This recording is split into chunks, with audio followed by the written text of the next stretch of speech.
والصلاة والسلام على أشرف الأنبياء والمرسلين سيدنا وحبيبنا ومولانا محمد وآله وأصحابه أجمعين. أما بعد فأعوذ بالله من الشيطان الرجيم. بسم الله الرحمن الرحيم.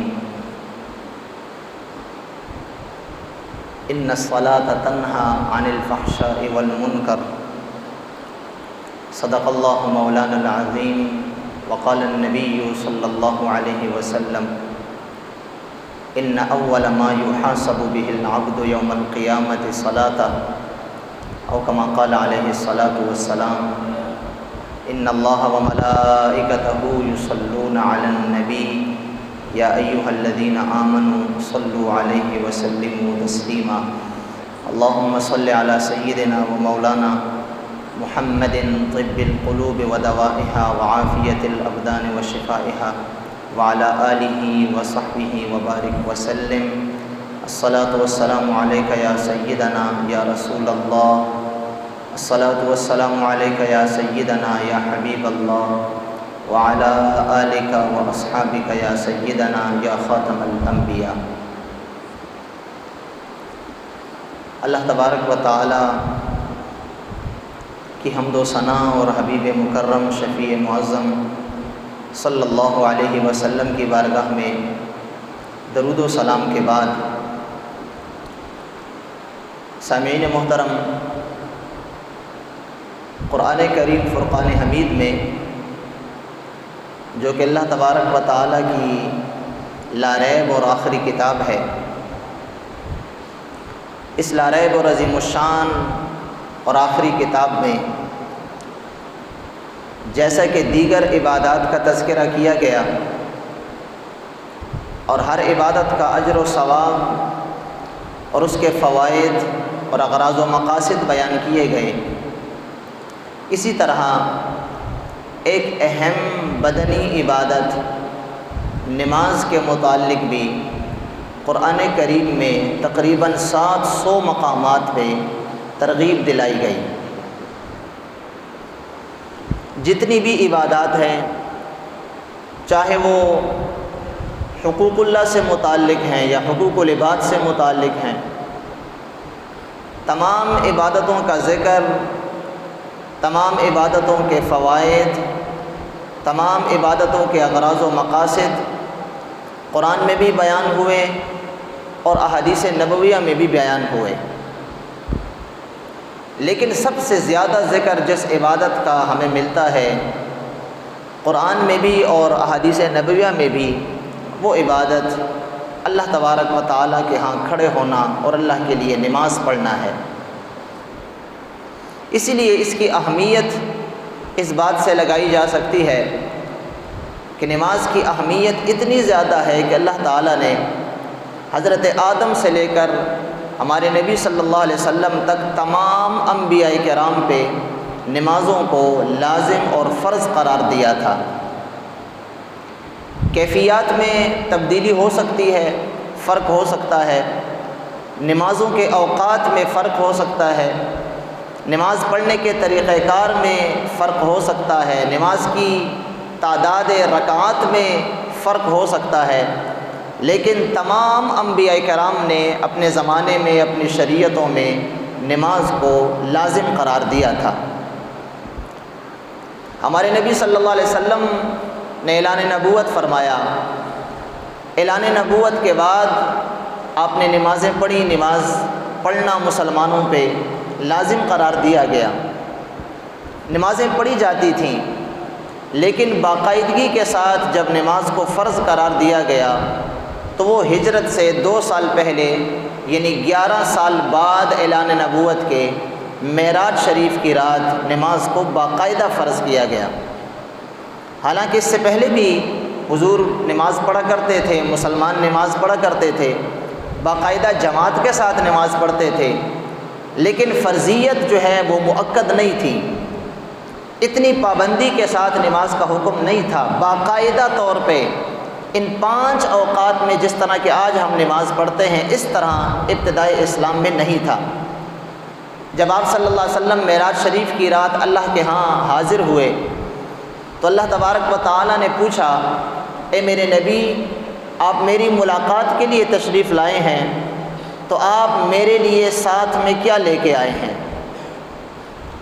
تو روایات میں آتا ہے کہ حضور نے عرض کی اے رب العالمین، اے میرے رب، التحیات للہ والصلوات والطیبات، اے اللہ میں اپنی تمام قولی عبادتیں، تمام بدنی عبادتیں اور اپنی مالی عبادتیں اے اللہ تیرے لیے تحفے میں لے کے آیا ہوں۔ اللہ تبارک و تعالیٰ نے جواب دیا السلام علیکہ ایھا النبی ورحمۃ اللہ وبرکاتہ۔ یہ گفتگو ہوئی جب گفتگو اللہ اور اللہ کے حبیب کے درمیان اختتام پذیر ہوئی، راز و نیاز کی باتیں ہوئیں۔ جب حضور واپس ہونے لگے تو اللہ تبارک و تعالیٰ نے فرمایا اے میرے حبیب، جس طرح آپ میرے لیے تحفہ لے کے آئے تھے اپنا تمام اخلاص اور ہر قسم کی عبادت کا، اے میرے حبیب اب جاتے جاتے میری طرف سے بھی 50 نمازوں کا تحفہ آپ وصول کیجئے۔ تو حضور پہ 50 نمازیں فرض قرار دی گئیں۔ یہ 50 نمازیں اللہ کی طرف سے حضور اکرم صلی اللہ علیہ وسلم کے لیے اور حضور کے توسط سے پھر پوری امت کے لیے نمازوں کا یہ بہترین تحفہ تھا۔ پھر جب آپ صلی اللہ علیہ وسلم واپس پلٹے، چھٹے آسمان پہ جب دوبارہ آئے واپسی پر، تو حضرت موسیٰ علیہ السلام کے ساتھ جب آپ کا مکالمہ ہوا تو اس مکالمے کے نتیجے میں پھر 45 نمازوں کو معاف کیا گیا اور 5 نمازیں برقرار رکھی گئیں۔ لیکن اللہ تبارک و تعالیٰ نے فرمایا میرے نبی نمازیں تو 50 تھیں اور اب 5 نمازیں رہ گئی ہیں، 45 ساقط کر دی گئی ہیں، لیکن آپ کا جو امتی 5 نمازیں میری رضا کے لیے پڑھے گا تو اس کو ثواب 50 ہی نمازوں کا ملے گا۔ اس لیے علماء لکھتے ہیں کہ نماز کی اہمیت تمام عبادات دینیہ میں اتنی زیادہ ہے کہ قرآن نے نماز کو 700 تقریباً مقامات پہ ذکر کیا۔ اور دوسری اس کی اہمیت کا اندازہ اس سے لگایا جا سکتا ہے کہ معراج کی رات اللہ تبارک و تعالیٰ نے براہ راست نمازوں کا تحفہ عطا فرمایا۔ اس لیے مفسرین فرماتے ہیں دیگر جتنی بھی عبادات ہیں، چاہے وہ اللہ کی ذات سے متعلق ہیں، بندوں سے متعلق ہیں، وہ تمام عبادات زمین پہ نازل کی گئیں، ان کا حکم زمین پہ دیا گیا، جبریل علیہ السلام کے توسط سے دیا گیا۔ لیکن نماز ایک ایسی عبادت ہے جو اللہ تبارک و تعالیٰ نے بغیر کسی واسطے فرشتے کے، جبریل کے واسطے کے بغیر زمین پہ نہیں بلکہ اپنے عرش معلیٰ پہ اللہ تعالیٰ نے اپنے حبیب کو تحفے کے طور پہ نمازیں دی ہیں۔ اس لیے دیگر عبادات شریعت مطہرہ میں اگر آپ دیکھیں تو دیگر جتنی بھی عبادات ہیں وہ اس طرح پابندی کے ساتھ اور اس طرح دن میں 5 مرتبہ نہیں ہیں۔ آپ دیکھ لیجئے روزہ ایک بدنی عبادت ہے، بڑی اہم عبادت ہے، سال میں 1 مہینہ۔ حج ایک بہترین بدنی اور مالی دونوں عبادات کا مجموعہ ہے، لیکن حج جو ہے وہ زندگی میں 1 مرتبہ ہے۔ زکوٰۃ مالی عبادت ہے، وہ سال میں 1 مرتبہ ہے۔ اسی طرح حقوق العباد آپ دیکھ لیجئے، حقوق اللہ جتنی بھی عبادات ہیں وہ تمام کی تمام یا تو ان کا تعلق کسی ایک مہینے کے ساتھ ہے، یا ان کا تعلق کسی ایک سال کے ساتھ ہے، یا ان کا تعلق زندگی کے مختلف اوقات کے ساتھ ہے، لیکن اور وہ ایسی عبادات ہیں کہ وہ ساقط بھی ہو جاتی ہیں، ختم بھی ہو سکتی ہیں، جیسا کہ ماں باپ کی عزت کرنا، والدین کے حقوق ادا کرنا، ان کا ادب احترام کرنا، یہ بھی فرض عبادت ہے۔ حقوق العباد میں سب سے پہلا جو نمبر ہے جس عبادت کا وہ والدین کا حق ادا کرنا ہے حقوق العباد میں، اور والدین کا حقوق ان کے ادا کرنا، والدین کا ادب و احترام کرنا، یہ بھی حقیقت میں اللہ کی عبادت ہے کیونکہ اللہ کا حکم ہے۔ لیکن اگر ایک شخص ہے اس کے والدین فوت ہو جاتے ہیں اور وہ خود زندہ ہے، والدین اس کے فوت ہو چکے ہیں، تو یہ عبادت اس سے ساقط ہو گئی۔ اب اس کے والدین ہیں ہی نہیں تو وہ کیسے والدین کے حقوق ادا کرے؟ اس کے والدین ہیں ہی نہیں تو اس سے اب والدین کی جو تعظیم اور ادب کا جو تقاضے تھے وہ سب کے سب اس سے ساقط ہو گئے۔ لیکن نماز ایک ایسی عبادت ہے تمام عبادات میں کہ جو کسی حالت میں بھی انسان سے ساقط نہیں ہوتی، یہاں تک کہ شریعت مطہرہ کا حکم یہ ہے، سورۃ النساء 5ویں پارے میں اللہ تبارک و تعالیٰ نے نماز خوف کا تذکرہ فرمایا، خوف کی حالت میں نماز پڑھنا، اور اس سے مراد وہ خوف ہے جو دشمن کے ساتھ لڑائی کے وقت میں ہوتا ہے۔ اگر مجاہدین اسلام ہیں وہ جہاد کر رہے ہیں، میدان جنگ جو ہے وہ گرم ہے، ہر طرف سے حملے ہو رہے ہیں، لیکن اگر نماز کا وقت ہو جاتا ہے تو اس حالت میں بھی نماز جو ہے وہ ساقط اور معاف نہیں ہے۔ اتنی ایک اہم عبادت ہے نماز، جس سے یکسر ہم جو ہے وہ منہ موڑ رہے ہیں، جس سے ہم نے آنکھیں بند کی ہوئی ہیں، لیکن اتنی اہم عبادت ہے۔ اس لیے حضور کے زمانے میں جب مجاہدین اسلام جاتے جنگ کے لیے اور حضور خود بھی تشریف فرما ہوتے اس جنگ میں اور نماز کا وقت ہوتا، تو صلاۃ خوف کی ایک خاص ترغیب سورۃ نساء میں ذکر کی گئی۔ آدھے لوگ حضور کے پیچھے کھڑے ہو کے نماز پڑھیں اور آدھے لوگ کفار کے ساتھ لڑتے رہیں، دفاع کرتے رہیں۔ پھر جب 4 رکعت والی نماز ہے، 2 رکعت پوری ہو جائے تو جو لوگ جنہوں نے 2 رکعتیں پڑھی ہیں یہ چلے جائیں، یہ جا کے دشمن کے ساتھ لڑیں، دفاع کریں، اور جو وہاں پہ کھڑے تھے بقیہ 2 رکعتیں وہ آ کے امام کے ساتھ پڑھیں۔ پھر جب امام نماز پوری کر دے تو جو بعد میں آئے تھے وہ اپنی نماز پوری کر کے چلے جائیں، اور جنہوں نے ابتدا میں 2 رکعتیں پڑھی تھی وہ واپس آئیں، اسی طرح کھڑے ہوں اور اپنی باقی نماز کو پورا کریں۔ اس کو صلاۃ الخوف کہا جاتا ہے۔ اس کی مختلف صورتیں ہیں، میں نے اجمالاً آپ کو صرف تعارف کروایا۔ تو عرض کرنے کا مقصد یہ ہے کہ نماز ایک ایسی عبادت ہے، اس کی اہمیت کا اندازہ اس بات سے آپ لگا سکتے ہیں۔ اسی لیے قرآن کریم میں متقین کی صفات جہاں پہ بیان کی گئی، متقین کی صفات، اللہ والوں کی صفات، اللہ کے مقرب بندوں کی صفات جب بیان کی گئی مختلف مقامات پہ، تو اللہ والوں کی صفات میں ایک بنیادی صفت وہ اللہ کے لیے نماز ادا کرنا ہے۔ جیسا کہ اللہ نے پہلے پارے میں ارشاد فرمایا، ذالک الکتاب لا ریب فیہ ھدی للمتقین، یہ قرآن تقوی والوں کے لیے ہدایت ہے۔ اب وہ تقوی والے کون ہیں؟ متقین ہیں کون؟ اللہ تعالیٰ نے فرمایا متقین کی پہچان یہ ہے، الذین یؤمنون بالغیب، جو غیب پہ ایمان لے کے آتے ہیں، ویقیمون الصلاۃ، اور وہ نماز قائم کرتے ہیں۔ اور اس کے بعد پھر دیگر ان کے جو ہے وہ صفات ان کی ذکر کی گئی، لیکن پہلی صفت ایمان کے بعد وہ نماز کا ذکر کیا گیا۔ سورۃ فرقان میں اللہ تعالیٰ فرماتا ہے 19ویں پارے میں کہ اللہ والوں کی صفات کیا ہیں، اللہ والوں کی، تو اللہ تعالیٰ فرماتا ہے وعباد الرحمن الذین یمشون علی الارض ہونا، اللہ کے بندے، رحمان کے بندے وہ کون ہیں؟ جو زمین پر آرام کے ساتھ چلتے ہیں، تکبر اور غرور نہیں کرتے۔ وَإِذَا خَاطَبَهُمُ الْجَاهِلُونَ قَالُوا سَلَامًا، ہر ناسمجھ اور جاہل کے منہ نہیں لگتے۔ اور پھر اللہ تعالیٰ فرماتا ہے ان کی صفات میں عباد الرحمن، جو اللہ کے بندے ہیں اور جن کو اللہ فرما رہا ہے۔ دیکھیں ہم میں سے ہر بندہ کہتا ہے کہ میں اللہ کا بندہ ہوں، ہم میں سے ہر بندہ کہتا ہے، لیکن کوئی اس یقین کے ساتھ نہیں کہہ سکتا کہ واقعی اللہ کا بندہ جیسا ہونا چاہیے میں اس طرح کا بندہ ہوں۔ ہر بندہ ہم میں سے کہتا ہے میں اللہ کا بندہ ہوں، اللہ کا غلام ہوں، اللہ کی مخلوق ہوں، اللہ کا بندہ ہوں، لیکن بندہ وہ ہے جس کو خود رب کہہ دے کہ ہاں یہ میرا بندہ ہے تو اس کی بندگی اب قبول ہے۔ تو اللہ فرماتا ہے وعباد الرحمن، جو میرے بندے ہیں ان کی یہ صفات ہیں۔ ان صفات میں اللہ تعالیٰ فرماتا ہے والذین یبیتون لربہم سجدا وقیاما، جو میرے بندے ہیں وہ ساری ساری رات میرے سامنے کھڑے ہوتے ہوئے اور سجدے میں رہتے ہوئے گزار دیتے ہیں۔ وہ ساری رات میری عبادت کرتے ہیں، ساری رات میرے سامنے سجدے میں سر رکھ کے گزار دیتے ہیں۔ اللہ فرماتا ہے عباد الرحمن، رحمان کے بندے یہ ہیں، یہ اللہ تعالیٰ کے بندے ہیں جو ساری رات میرے لیے سر بسجود رہتے ہیں۔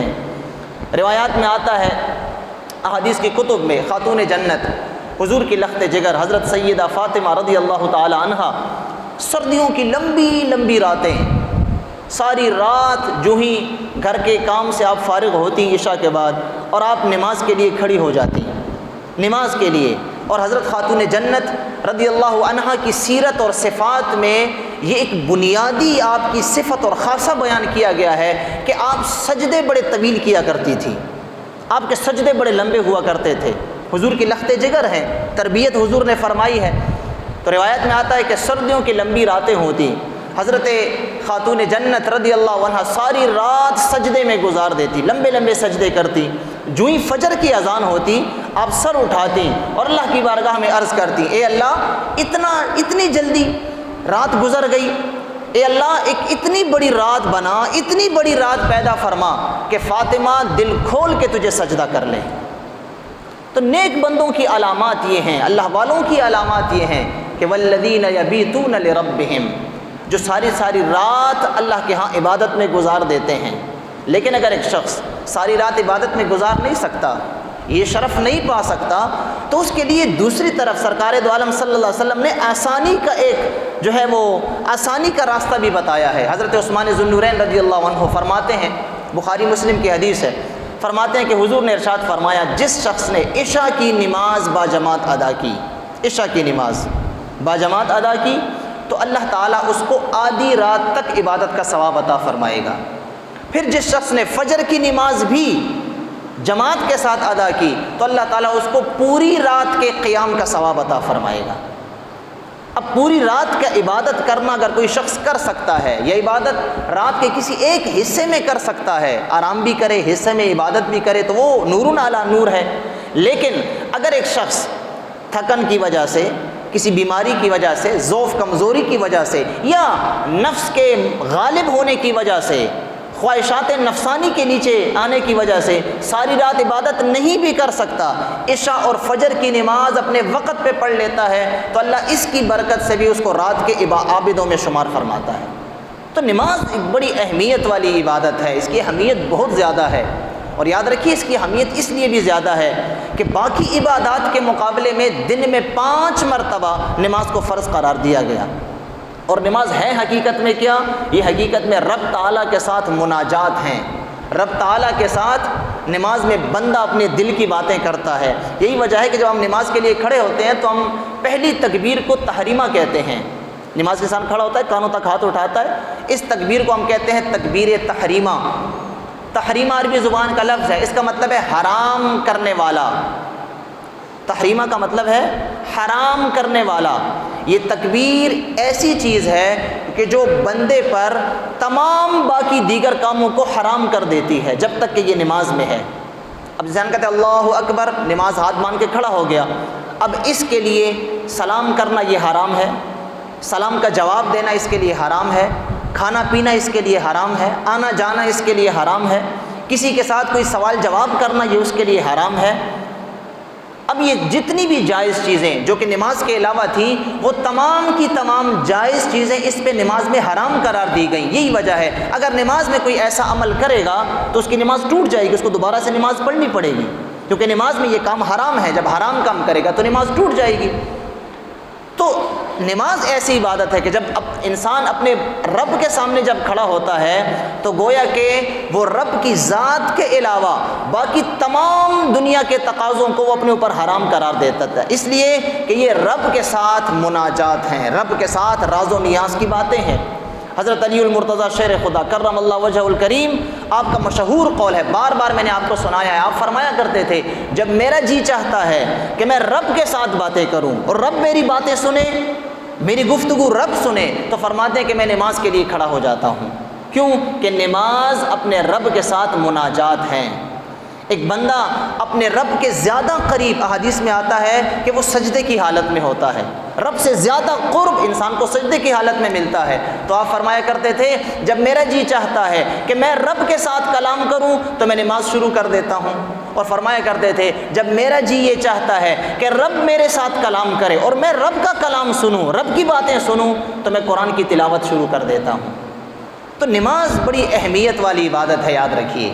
ہم یکسر اس سے منہ موڑے ہوئے ہیں، ہم سارا دن ساری زندگی کامیابیوں کے پیچھے دوڑتے ہیں، ہمیں کامیابی ملے، چاہے دنیا کی کامیابی ہے، چاہے اختیارات کی کامیابی ہے، جس قسم کی کامیابی انسان چاہتا ہے، اور ہمارے ذہنوں کے اندر کامیابی کا جو معیار بھی ہے اس کے مطابق ہم ساری زندگی بھاگتے ہیں، دوڑتے ہیں، پتہ نہیں کیا کیا کرتے ہیں، لیکن ہمیں یقین نہیں ہے کہ واقعی اس میں مجھے کامیابی ملے گی یا نہیں ملے گی۔ ایک بندہ عہدہ حاصل کر کے کامیابی چاہتا ہے، عہدے کے لیے کوشش کرتا ہے، عہدہ ملے گا نہیں ملے گا پتہ نہیں ہے، کیونکہ اس کا اپنی اختراع ہے نا، اپنی سوچ ہے، اپنا فعل ہے۔ اور اگر عہدہ مل بھی گیا تو اس کو یہ یقین نہیں ہوتا کہ عہدہ ملنے کے بعد بھی مجھے کامیابی ملے گی یا نہیں ملے گی۔ ایک بندہ پیسوں میں کامیابی ڈھونڈتا ہے، وہ پیسوں کے لیے دن رات محنت کرتا ہے، حلال رزق کماتا ہے، پہلے اس کو یہ پتہ نہیں ہے کہ میرا جو ہدف ہے، جو ٹارگٹ ہے، آیا اس تک میں پہنچ سکوں گا یا نہیں پہنچ سکوں گا۔ اگر پہنچ بھی گیا تو پھر بھی سے یقین نہیں ہوتا کہ کیا ان پیسوں سے مجھے کامیابی بھی ملے گی یا نہیں ملے گی، یا ان پیسوں کی وجہ سے مزید میری مشکلات میں اضافہ ہوگا۔ یقینی طور پہ ہمارے اندر جو کامیابی کا معیار ہے اس کا حصول یقینی نہیں ہے، کیونکہ یہ ہماری اختراع ہے، ہماری ایجاد ہے، لیکن وہ رب جس نے ہمیں بھی پیدا کیا، کامیابیوں کو بھی پیدا کیا، وہ رب کہتا ہے دن میں 5 مرتبہ اس رب کی طرف سے ہمیں آواز لگائی جاتی ہے کہ حی علی الصلاۃ، نماز کے لیے آؤ۔ 5 مرتبہ ہمیں ندا دی جاتی ہے، اور 5 مرتبہ جو ہے 2 مرتبہ ندا دی جاتی ہے، 5 مرتبوں میں 2 دفعہ حی علی الصلاۃ، حی علی الصلاۃ، تو گویا کہ دن میں 10 مرتبہ ہمیں نماز کی طرف بلایا جاتا ہے، نماز پڑھنے کے لیے آؤ۔ مؤذن اذان دیتا ہے حی علی الصلاۃ، نماز کے لیے آؤ۔ اب بندہ پوچھ سکتا ہے میرے رب یہ تیرا حکم ہے، تیری طرف سے دعوت ہے، نماز کے لیے آؤ، رب میں نماز تو پڑھوں گا لیکن مجھے ملے گا کیا؟ تو رب فرماتا ہے حی علی الفلاح، 10 مرتبہ نماز کے لیے دعوت دی گئی، 10 مرتبہ اس کا جواب دیا گیا، بندے جب تو آئے گا میری بارگاہ میں اور میرے سامنے سر سجود ہوگا حی علی الفلاح، تو تجھے وہ والی کامیابی ملے گی جس کے لیے تو ساری زندگی دوڑ پھر رہا ہے، وہ کامیابی تجھے ملے گی۔ تو رب ساتھ ہی فرماتا ہے حی علی الفلاح، کامیابی کی طرف آؤ، فلاح کامیابی کو کہتے ہیں، کامیابی کی طرف آؤ، کامیابی کی طرف آؤ۔ 10 مرتبہ دن میں ہمیں دعوت دی جاتی ہے کامیابی کی طرف آؤ۔ تو جو رب جس نے کامیابیوں کو پیدا کیا، جس نے ہمیں پیدا کیا، اور اس رب کو ہم سے پتہ ہے، ہمیں پتہ نہیں ہے لیکن اس رب کو یقینی پتہ ہے کہ میرا بندہ اگر اس طرف آئے گا تو اس کو کامیابی ضرور ملے گی، تو یہ تو رب کی دعوت ہے، آؤ کامیابی کی طرف۔ ہم سارا دن 10 مرتبہ اس دعوت کو سنتے ہیں، نماز کی طرف آؤ، کامیابی کی طرف آؤ، لیکن ہم جان بوجھ کے پھر جو ہے وہ گھر میں پڑے رہتے ہیں، نماز کے لیے نہیں آتے، نہ پڑھتے ہیں نہ مسجد کی طرف آتے ہیں، حالانکہ ہمیں تو کامیابی مل رہی ہے، رب فرماتے آؤ کامیاب ہو جاؤ گے۔ اور یاد رکھیے علماء لکھتے ہیں کہ حی علی الصلاۃ، حی علی الفلاح، کامیابی کی طرف آؤ، اس میں دنیا کی اور آخرت کی بات نہیں کی گئی، بس جو کامیابی تمہارے ہاں کامیابی ہے، اے بندے جو تیرے ذہن میں کامیابی کا جو معیار ہے اور تو جس وجہ سے کامیابی چاہتا ہے تجھے وہی کامیابی ملے گی، لیکن شرط یہ ہے، اللہ فرماتا ہے میرے سامنے آ کے کھڑا ہو جا، بس تجھے وہی کامیابی ملے گی جو تو چاہتا ہے۔ اس لیے رب تعالیٰ کی طرف سے آواز دی جاتی ہے، ہمیں دعوت دی جاتی ہے حی علی الفلاح، کامیابی کی طرف آؤ، سننے کے باوجود ہم نہیں آتے۔ تو پھر ہمیں اس لیے اپنی زندگی میں جو ہم جس طرف دوڑ کے کامیابی حاصل کرنا چاہتے ہیں وہ کامیابی ہمیں پھر ملتی نہیں ہے، کیوں کہ کامیابی دینے والا وہ اللہ کی ذات ہے۔ تو وہ رب جو ہمیں کامیابی دے رہا ہے اور ہمیں بلا رہا ہے کہ آؤ لے لو کامیابی یہاں سے، ہم اس طرف آ نہیں رہے، اور جہاں پہ ہماری کامیابی یقینی نہیں ہے، ظنی ہے، وہاں پہ ہم بھاگ رہے ہیں، دوڑ رہے ہیں۔ تو اس لیے یاد رکھیے نماز ہم سب پہ، تمام مسلمانوں پہ، مرد اور عورت پہ یہ فرض ہے، یہ فرض عبادت ہے۔ اس لیے سرکار نے فرمایا ان اول ما یحاسب به العبد یوم القیامت صلاۃ، کل قیامت کے دن بدنی عبادات میں سب سے پہلا سوال نماز کے بارے میں ہوگا، بدنی عبادات میں سب سے پہلا سوال نماز کے متعلق ہوگا۔ ابو ہریرہ فرماتے ہیں کہ حضور نے فرمایا اگر تو یہ پہلا سوال جو نماز کے متعلق ہے اگر اس میں کامیابی مل گئی اور اس کا جواب درست ہوا تو باقی تمام مراحل آسان ہو جائیں گے، لیکن اگر اس پہلے مرحلے میں انسان پھنس گیا تو باقی مراحل میں اس کا نکلنا پھر ناممکن ہے، مشکل ہے۔ اللہ تعالی ہم سب کو سمجھنے اور عمل کرنے کی توفیق عطا فرمائے، اور اللہ تعالی ہمیں 5 وقت باجماعت نماز کے ساتھ، جماعت کے ساتھ نماز ادا کرنے کی توفیق عطا فرمائے۔ وصلی اللہ تعالی علی خیر خلقہ محمد وآلہ وصحبہ اجمعین۔